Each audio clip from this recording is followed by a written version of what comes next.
নমস্কার বন্ধুরা, অ্যাস্ট্রো সাহেব ইউটিউব চ্যানেলে আপনাদের সকলকে স্বাগত জানাই। আশা করি আপনারা সবাই ভালো আছেন, সুস্থ আছেন।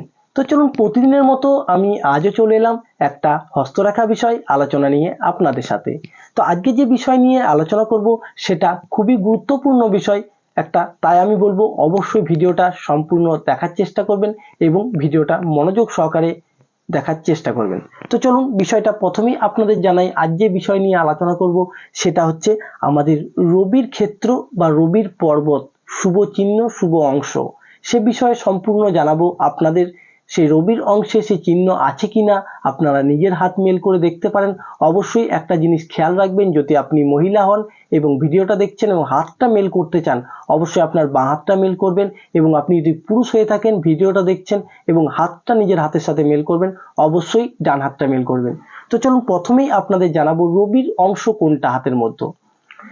দেখুন, এটা হচ্ছে রবির আঙ্গুল, আর এই যে নিচে অংশটা দেখতে পাচ্ছেন এরিয়া নিয়ে, এটা হচ্ছে রবির অংশ।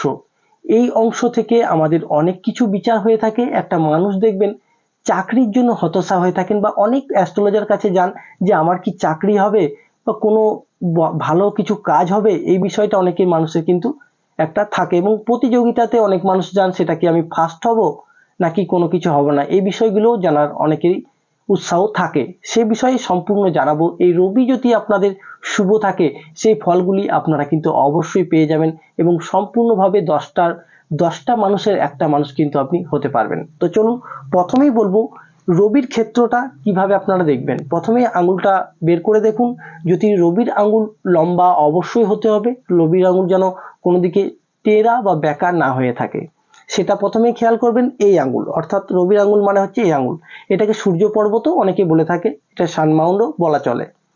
তো দেখুন এই অংশে যদি কোনো এইভাবে একটা রেখা দেখা দেয়, শুভ শুভ বলা চলে। প্রথমেই জানবেন যে রবির অংশটা একটু ফোলা হলে ভালো হয়, মাংসালযুক্ত বেশি এরিয়া নিয়ে, যেটা আমি যে এরিয়াটা দেখাইছি, যদি আপনাদের সেরকম এরিয়া নিয়ে একটা রেখা যদি থাকে, অবশ্যই সেটা অত্যন্ত শুভ চিহ্ন বলা চলে, এবং সেটাকে রবি রেখাও বলা চলে। তাহলে এটা হচ্ছে রবি রেখা, অর্থাৎ অনেক মানুষের হাতে দেখবেন একটার থেকে অধিক রেখা থাকে, কারো দুটোও থাকতে পারে, কিন্তু সে রেখা যেন কোনো জায়গায় টাচ হয়ে থাকে না, এইভাবে যেন কোনো টাচ না হয়ে যায় রেখাটা, কিন্তু সে রেখা নিজের জায়গায় নিজের এরিয়াতে থাকবে এবং রবির ক্ষেত্রতেই থাকবে, তাহলে সেটাকে দুটো রবি রেখা কিন্তু ধরা যায়। অত্যন্ত শুভ রেখা, এইসব মানুষরা অত্যন্ত ভালো হয়, এবং সাথে সাথে এদের কি দেখবেন, এদের কিন্তু 10 জনার একজন হতে পারে, এদের চাকরিও হয়ে থাকে, এবং সাথে সাথে এরা যে কোনো জায়গায় সম্মান পেয়ে থাকেন, এবং যে কোনো প্রতিযোগিতায় এরা কিন্তু সম্মান অর্জন করে থাকেন এবং 1 নম্বর হয়ে থাকেন, যে কোনো জায়গায় এদের সম্মান থাকে বলাই চলে।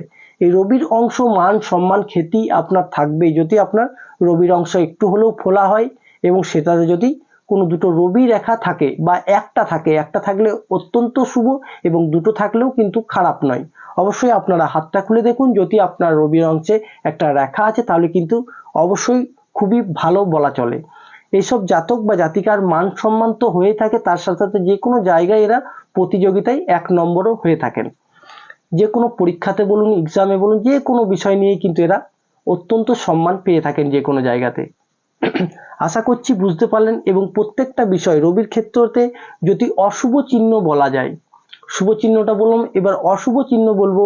রবির অংশ, এটা হচ্ছে রবির অংশ, এই অংশে যদি একটা তিল চিহ্ন গঠন হয়, অবশ্যই আপনাদের বলবো যদি হাতের মধ্যে তিল চিহ্ন থাকে তাহলে কিন্তু অত্যন্ত অশুভ।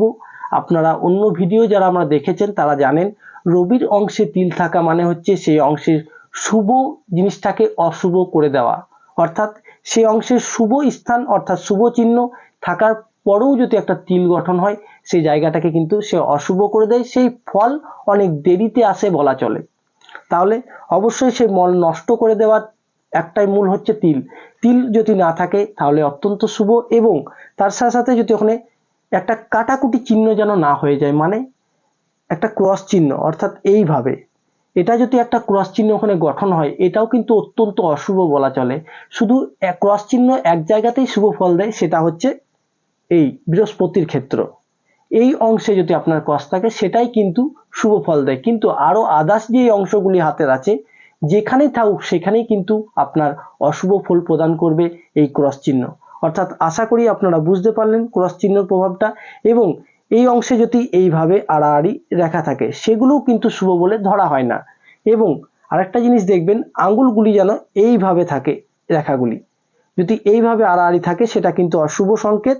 এবং আঙ্গুল যদি এইভাবে রেখাগুলি থাকে সেটাও কিন্তু অত্যন্ত রবির প্রভাব এবং শুভ প্রভাবে আছে রবি, এবং শুভ অংশে আছে সেটা বলা চলে। রবির যেগুলো আপনি পাওয়ার থাকে রবির ক্ষেত্রে সেগুলি সবই পেয়ে যাবেন। এবং রবির ক্ষেত্রে যদি আপনার তিল বা কাটা চিহ্ন বা জব চিহ্ন থাকে সেক্ষেত্রে নেগেটিভ আপনারা পাবেন। যেমন ধরুন আমি বললাম শুভ জিনিসগুলি সেগুলোই কিন্তু অশুভ হবে। মান সম্মান খ্যাতি সব কিন্তু আপনার চলে যাবে। প্রথমেই মান সম্মান কিন্তু আঘাত পড়বে এই রবির ক্ষেত্রে। যে কোনো বিষয়ে, মহিলা ক্ষেত্রে বলুন বা যে কোনো বিষয় বলুন, রবির ক্ষেত্রে যদি আপনার খারাপ থাকে সেইগুলি কিন্তু আপনাকে ভুগতে হতে পারে। অবশ্যই আপনার সম্মানীয় যে কোনো ব্যক্তি হলেও কিন্তু সেটা আপনি মান সম্মানে খুবই খারাপ প্রভাব পড়বে বলাই চলে। রবির ক্ষেত্রটা আমাদের অত্যন্ত শুভ থাকা দরকার একটা মানুষের। এবং অসংখ্য মানুষের দেখবেন হয়তো শুভ নেই বা সব মানুষের শুভ থাকে না। সেক্ষেত্রে সেসব মানুষ যদি একটা চুনি ধারণ করেন, অনেক মানুষ হয়তো চুনির নাম শুনেছেন, সেক্ষেত্রে সেই চুনি যদি লাল একটা ধারণ করেন অবশ্যই অনেকটা সুফল পাওয়া যায় সেই চুনির সাথে। চুনি হচ্ছে একটা স্টোন, অর্থাৎ কম বেশি অনেক মানুষ জেনে থাকে চুনির ব্যাপারে।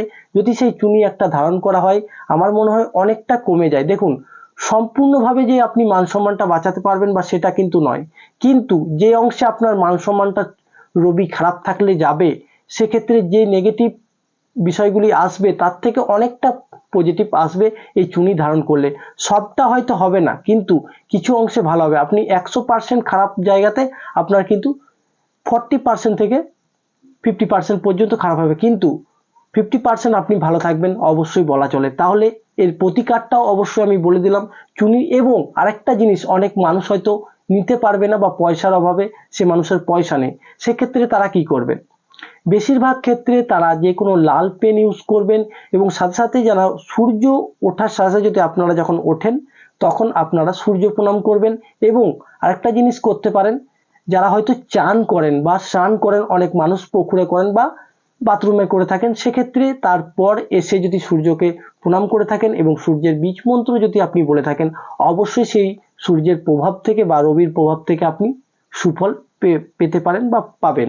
তাহলে আশা করছি আপনারা সম্পূর্ণ রবির বিষয়টা বুঝতে পারলেন এবং জানতে পারলেন। আমরা কিন্তু এইখানেই ভিডিও এবার শেষ করব, লাস্ট ফিনিশিং এ চলে এসেছি।